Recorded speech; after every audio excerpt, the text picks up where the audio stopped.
Simplification of 13C NMR. Using advanced techniques in 13C NMR, we can simplify its spectrum.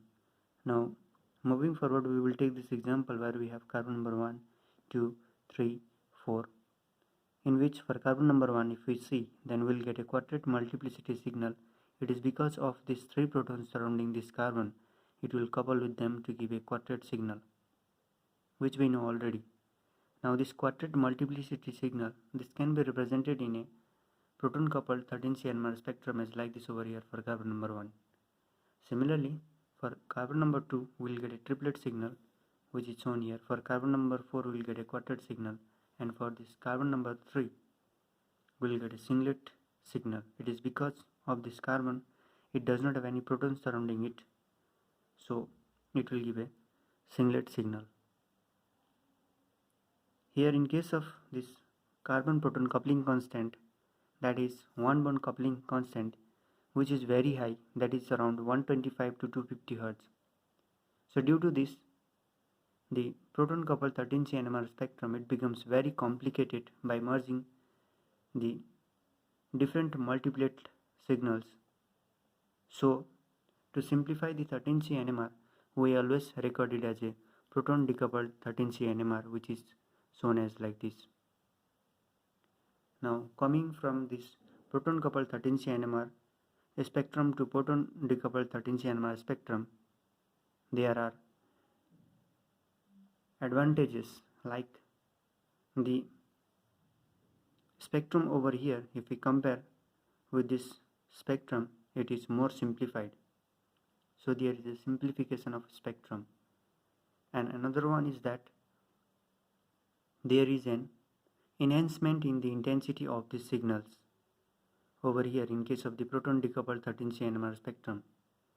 It is due to the conversion of these multiplet lines into a single line over here.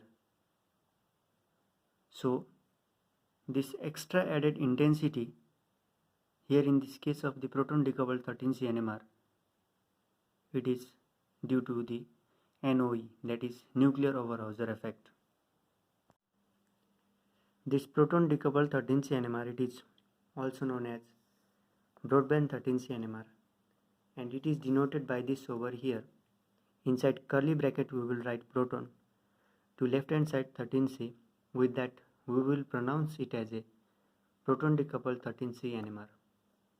Now moving towards this figure, we will understand the nuclear over-Hauser effect.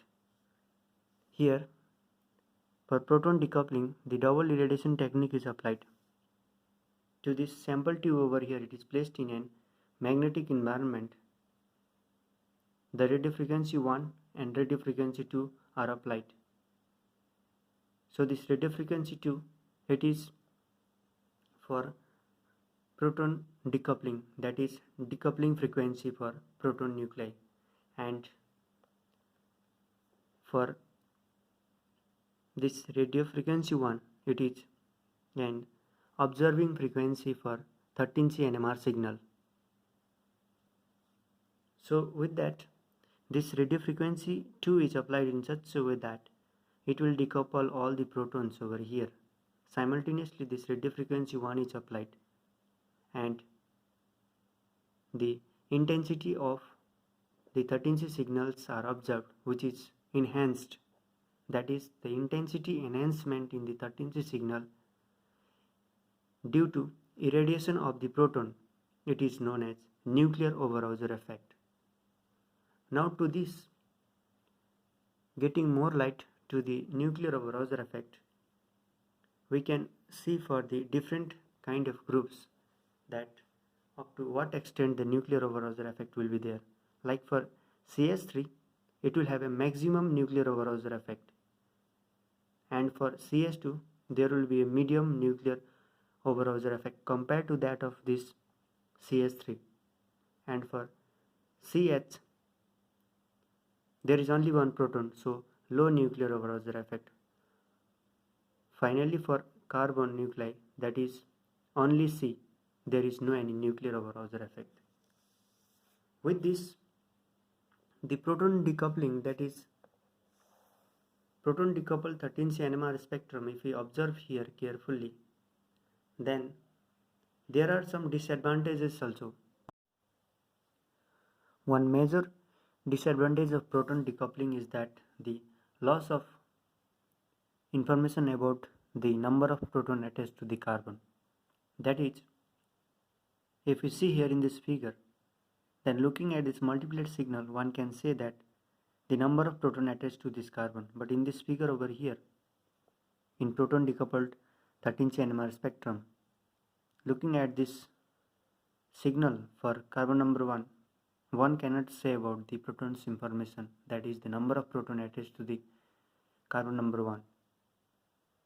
So the loss of information about the number of proton attached to the carbon, this disadvantage can be overcome by doing depth carbon 13C NMR, that is also called distortionless enhancement of polarization transfer.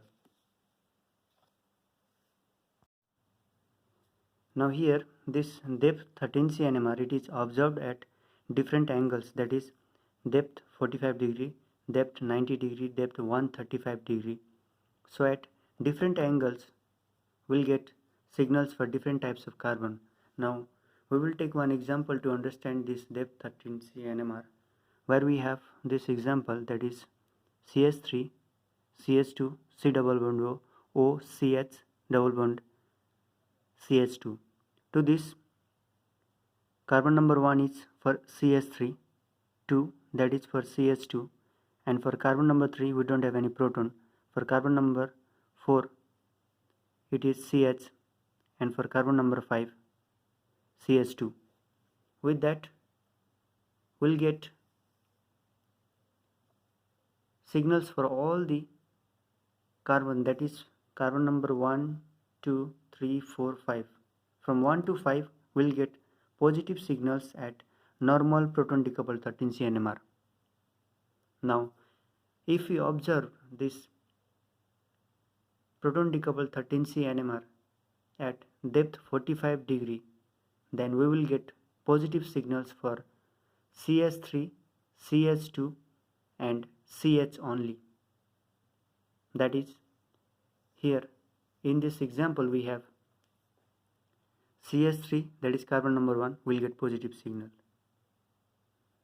For this carbon number 2 we have CH2, will get positive signal. Another one CH. Now here this is carbon number 3 is only C, will not get any signal.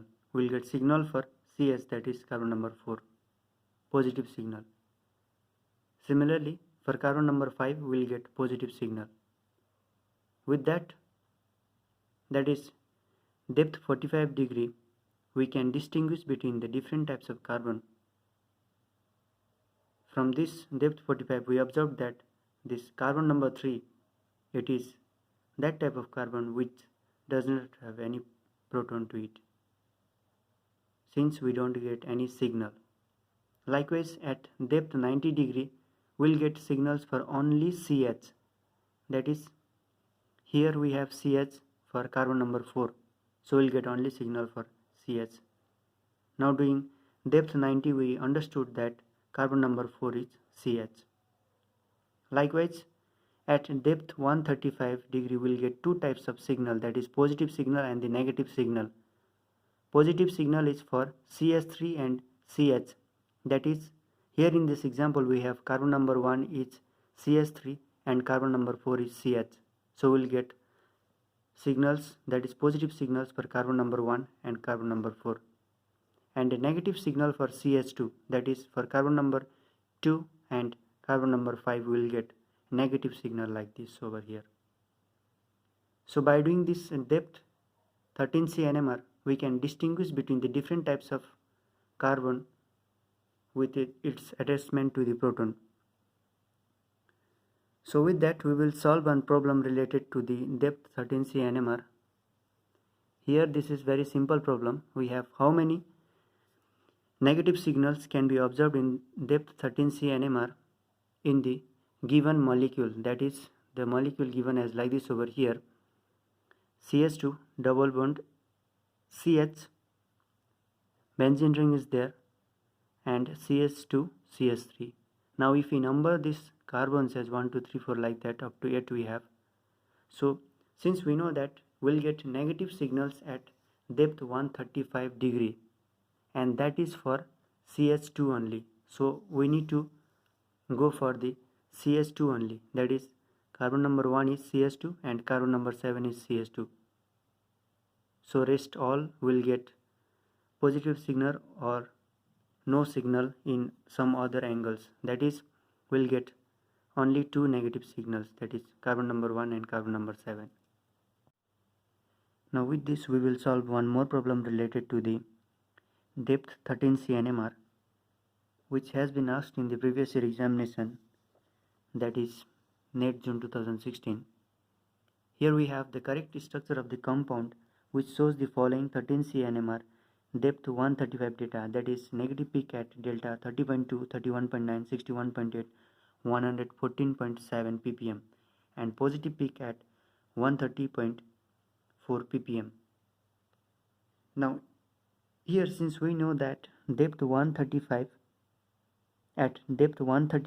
we'll get the negative peaks for CH2 type of carbon, that is for this compound according to this data there should be 1 2 3 4 CH2 type of carbon.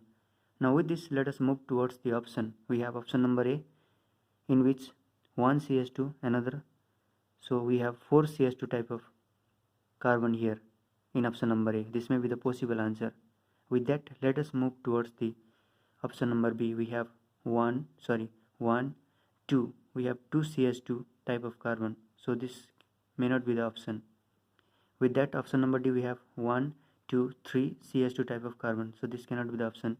And in option number C we have 1 2 we have 1 2 another one CH2 over here, so we'll get 3 CH2 type of carbon, so this cannot be the option since we have 4 CH2 type of carbon which is giving negative peak at depth 135 in this question. So option A will be the correct answer, and verifying that positive peak at 130 ppm 130.4 ppm, this is for this carbon over here. So with that option A will be the correct answer.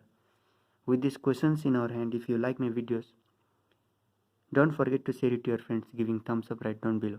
Thank you.